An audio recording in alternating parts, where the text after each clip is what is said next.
And the Timberwolves, the Nuggets looking to avoid elimination.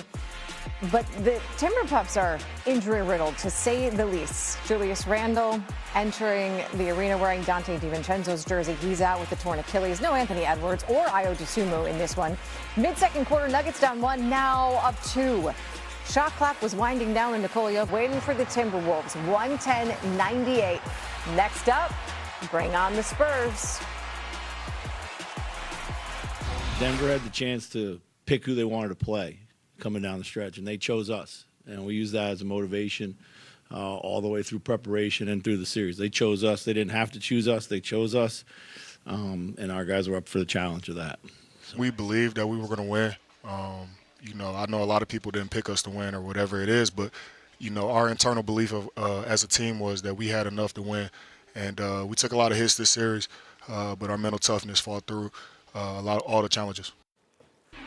It is remarkable, given the injuries. Dosunmu, Anthony Edwards, Dante DiVincenzo. They are now the first team of the Timberwolves in NBA history to win a playoff game while missing 3 or more players who average at least 10 points in that series. I needed to play better,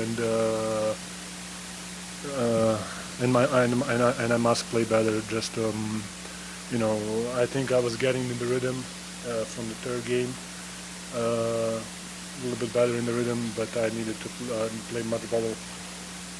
First 3 games, and then just to get everybody involved, just to get the guys open, be aggressive, score. So.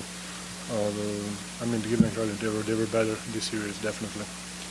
There'll be a lot of kind of bigger picture talk in the coming days. Where do you feel like this team is, you know, in that bigger picture, and how far away or not far away do you feel like you guys are from being, you know, a championship contender? I mean, we just lost in the first round, so I think we are far away.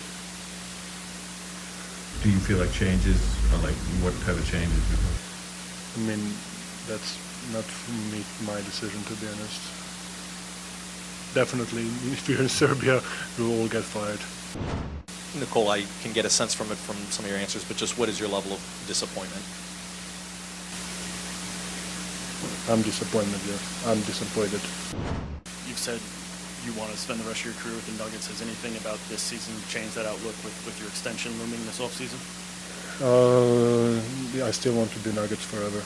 Jamal, does a team need like a clear-cut leader? Is that something in your mind a team needs, and did this team have one? We have leaders. We have leaders. Okay. I just didn't show up tonight. So that's on me. The leaders got to show up. So if you saw the game that there was no leaders, then it's on me. I think Jokic had the quote, though.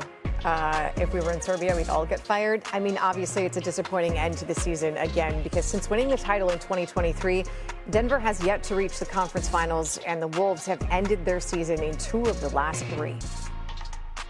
We say hello tonight to Danny Green. Okay, look, there was a joke that was made at the pod earlier that I was going to play for Minnesota tonight, given how injured they are. No Anthony Edwards. Ayo Dosunmu is also out. How impressed are you with what they did, considering the state of that lineup? Very impressed, thoroughly impressed. This is a big win. This was huge. I don't think I've been this impressed by a win in a long time, especially with so many guys being out. You know, Dante DiVincenzo, torn Achilles, Anthony Edwards, hyperextended knee, and then Ayo Dosunmu. Those are 3 guys that you count on to score and also set your offense.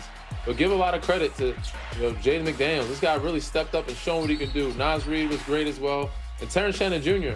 Like downhill, getting to the rim, showing how much of a force he is and what he did in college. He looked like he was back in college tonight. They had so many contributions from everybody tonight, even Mike Conley, playing defense and doing things, Julius Randle. This was a collective effort. And of course, Denver obviously didn't play a great game, but this is what happens when you put yourself in that situation or that position. You put yourself down 3-1. And, you're susceptible to having a bad night. If you have a bad night, you better find a way to win that game, because if you lose one, you're going home. And that's what Denver's about to do right now. It doesn't feel like Denver just had a bad night. This was a bad series. They struggled. Their defense was questionable. McDaniels pointed that out very early on. But they've now been eliminated by the Timberwolves twice in the last 3 seasons. Jokic isn't getting any younger.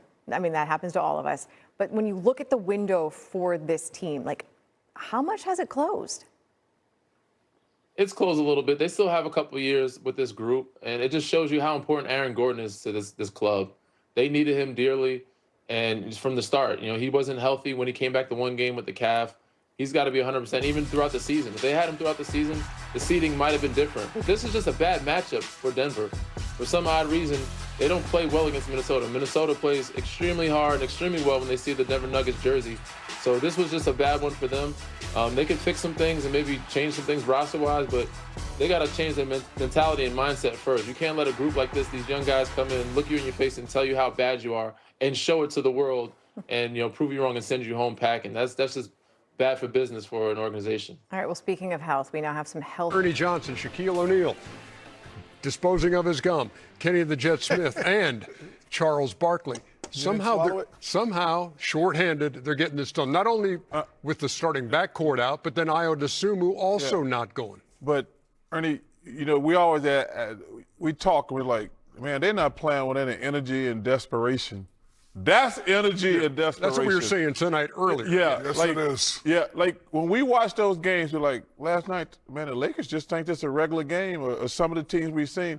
Like when it's the end of the season, if I'm Coach Finch, I'm like, if we lose this game, I'm good. Mm-hmm. We trying as hard as we can. We give it. Every guy out there is giving maximum effort. That's what I love that. Yeah. Like I say, I don't know if they're gonna win this game, but it won't be because of a lot of energy and effort. Now, pregame show, we talked about Denver getting that 20-point game out of Spencer Jones, which was like a surprise. Found money. Yeah, exactly. And we said, who's going to be the Spencer Jones tonight for Minnesota at home? And the answer is Terrence Shannon. Shannon, but when we talk about energy and effort, let's define it. First to the ball, deflections, first to the floor. And if you have those, then you have effort. Oh, nobody's coming today. Nobody's coming today. No one's coming, only when they feel like it. But anyway, here's Cam Johnson right here with the basketball.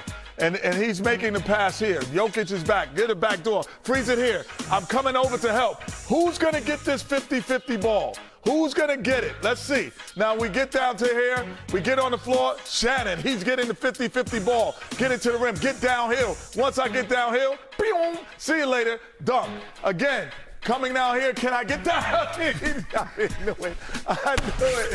Oh, my God. He gets downhill again. So Shannon has just done a great job. And again, freeze it here. Now, energy and effort. Murray, Jokic. We have to stop. We have to get somewhere right in here because we have to make him make the extra pass. We cannot let him get to the rim, get past Hardaway. He gets past there, and it's dunk city. There is no energy, no effort. First to the floor, first to the ball, deflections. None of that is happening for Denver right now. 57-50 is your score. We take a look at the epic moment. Presented by Hyundai, and we take a look at who's getting it done and who might be struggling a bit on the Denver side. Cam Johnson hasn't missed. The old Tar Heel, 5 out of 5. He's got 15 in the first half. Tim Hardaway's had 10 off the bench. Jamal Murray, just 3 out of 11. Shaq. Yes, as a star player, when you're facing elimination, your team is down on the road, you must play well. Jamal Murray, 3 out of 11, 6 points. He's definitely going to have to pick it up in the second half if they want to have a chance to win. Listen, shots like that usually fall for him. He's struggling tonight.